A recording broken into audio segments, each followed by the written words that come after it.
क्या आप जानते हैं कि किस चीज को टूटने की आवाज सबसे ज्यादा होती है?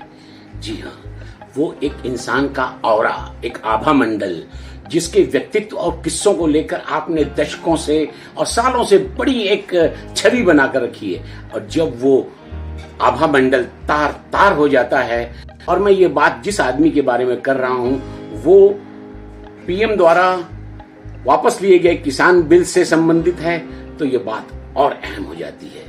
शायद कम ही लोगों को ये पता हो कि इसी इंसान की वजह से इतिहास का ये सबसे विवादास्पद किसान बिल कानून पास हो पाया था। जी हाँ, आज हम उसी की बात करेंगे। नमस्कार दोस्तों, मैं हूं सतीश मिश्र और आपके सामने हाजिर हूं उसी पर्दे के पीछे की बातों के इस अनूठे प्रोग्राम को लेकर, जिसका नाम है ऑफ द रिकॉर्ड बातें। प्रधानमंत्री द्वारा किसान बिल वापस लेने के इस घोषणा के बाद उसको लेकर तर्क और वितर्क हो रहे हैं। कोई उसके पक्ष में बोल रहा है, कोई उसके विपक्ष में बोल रहा है, लेकिन ये कम ही लोगों को पता है कि इस इंसान की वजह से ये बिल कानून बन पाया था। इसी व्यक्ति ने राज्यसभा के सारे नियम कानूनों को ताक पर रखकर और इस बिल का मार्ग साफ किया था। ये जनाब है मिस्टर हरिवंश। जी हाँ, राज्यसभा के उप सभापति, एक समय के पत्रकार और एक आदर्श पत्रकार, जिनके आदर्शों की लोग कसमें खाते। लेकिन राजनीति के कीचड़ भरे कुंड में जब एक बार आदमी उतर जाता है तो उसके लिए किस तरह हर चीज जीवन समझौता बन जाता है, उसकी ये सबसे बड़ी मिसाल है। इनको मैं 40 साल से जानता हूं, लेकिन आज तक केवल इनका नाम था हरिवंश। लेकिन वाह रे राजनीति, इस आदमी ने अपने नाम को पहली बार आगे जोड़ा हरिवंश नारायण सिंह। ये जनाब टाइम्स ऑफ इंडिया की जर्नलिस्ट ट्रेनिंग स्कीम में पहले धर्मयुग में आए और बाद में रविवार, जो कलकत्ता से निकलती थी, हिंदी की बहुत बड़ी पत्रिका थी जिसके एडिटर एसपी सिंह हुआ करते थे, उनके साथ वे जुड़े। और इसके बाद ये रांची और बिहार से निकलने वाले प्रभात खबर नाम के अखबार से जुड़े। और जब उनकी इनिंग पूरी होने आई तो इन बिटवीन इन्होंने नीतीश कुमार से अपना जो एक गलबहियां की थी, उसका फायदा ये मिला कि उन्हें 2014 में राज्यसभा में जाने का अवसर मिल गया। जब 2018 में राज्यसभा के डिप्टी चेयरमैन के पद पर विराजमान केपी कुरियन का, जो कि कांग्रेस के थे, उनका कार्यकाल पूरा हुआ। ऐसा पहली बार हुआ जब सरकार ने विपक्ष को ये पद देने के बदले अपने ही साथी बीजेपी ने अपने ही साथी जेडीयू को यह पद ऑफर किया, क्योंकि मंत्री पद उन्होंने नहीं दिया था, इसलिए उन्हें कुछ न कुछ देना था। और इनकी भी लॉटरी लग गई और जनाब बन गए डिप्टी चेयरमैन। जब इनका राज्यसभा का पहला टर्म तब तक पूरा होने वाला था, जब ये वक्त आया तो नीतीश कुमार अगले बगले बात झांकने लगे। और उन्होंने उनको तो एक बार उपकृत करना था, बार बार का तो उन्होंने ठेका नहीं लिया था। और ये जनाब हो गए परेशान।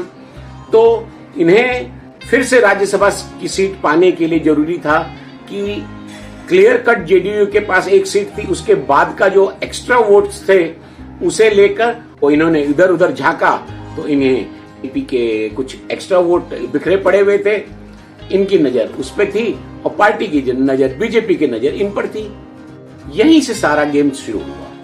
अपने 2 साल के कार्यकाल में इन्होंने बीजेपी को इतना इंप्रेस किया हुआ था कि ये बिल्कुल उसके लिए सुटेबल हो गए थे। और वो चाह रही थी कि ऐसे कोई फेवरेबल आदमी सीट पर हो और काम हो, क्योंकि राज्यसभा में बीजेपी का बहुमत नहीं था। और दूसरी ओर जेडीयू और बीजेपी दोनों ये असहज थे कि डिप्टी चेयरमैन के पद पर जो आदमी है उसका टर्म पूरा हो जाएगा और वो हट जाएगा।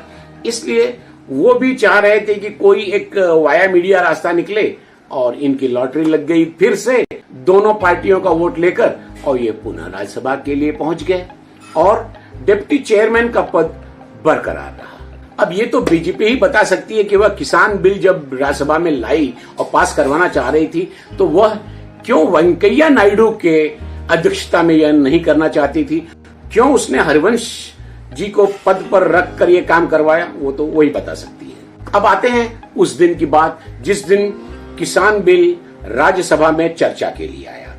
पक्ष ये बिल्कुल नहीं चाह रहा था कि इस पे कोई चर्चा हो, जहां की विपक्ष इसे फिर से सेलेक्ट कमेटी में भेजना चाहता था इस पर विचार के लिए। उसके बदले बीजेपी चाह रही थी कि इस पर चर्चा ना हो, इमीडिएटली वोटिंग हो जाए। कहते कहते देखते देखते 1 बज गए और तब हरवंश जी का रोल आया इसमें। उन्होंने आनन फानन में विदाउट एनी चर्चा कुछ सीधे सडनली वोटिंग के लिए लाया गया और उन्होंने आई और नो करवा के क्या कह दिया कि वॉइस वोट से ये बिल पास हो रहा है। कि राज्यसभा में एक नियम है कि अगर एक भी सदस्य डिवीजन मांगता है तो इमीडिएटली वोटिंग करानी पड़ती है। वोटिंग 2 तरीके से होती है, एक तो अपनी सीट पर बैठकर बेल प्रेस करके और दूसरा वेल में जाकर वहां पर वोट डालना पड़ता है। यहां पर पूरा विपक्ष एक साथ में खड़ा होकर कह रहा था कि नहीं, हमें डिवीजन चाहिए।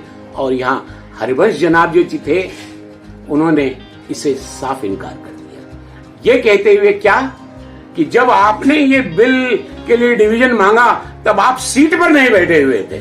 ये एक्सेप्ट करते हैं कि वो हाउस में हैं, वहां पे हाउस के भीतर हैं, कुर्सी के आसपास हैं, लेकिन नहीं, कुर्सी पे वो जब तक चिपके नहीं है तब तक वोट माना नहीं जाएगा। अरे भाई, जब वोटिंग करने वेल में आते हैं तब तो अंदर उठ के ही आते हैं ना। लेकिन हरिवंश जी ने सारे विरोध, सारी ऑब्जेक्शंस को दरकिनार कर दिया और रहस्यमय रूप से 1 बजे जैसे ये हुआ तुरंत सारे सदस्यों की माइक की आवाज म्यूट कर दिया गया और कुछ ही देर बाद राज्यसभा का टीवी का जो प्रसारण चल रहा था सडनली ऑफ हो गया। ऐसी स्थितियां लोकतंत्र में कहीं भी नहीं देखी गई थी और यहां हरिवंश ने डिक्लेयर कर दिया कि बिल पास हो गया। यह पहली बार इस तरह हुआ था जब नियम कानून के साथ नैतिकता और परंपरा की चिता जली थी और ऐसा दिन भी भारतीय लोकतंत्र में देखने मिला था। कितना दुखद है कि ये भी बलिया जिले के उसी सियाब दियारा गांव से हैं जहां के जयप्रकाश नारायण जी हुआ करते थे। अगली मुलाकात तक के लिए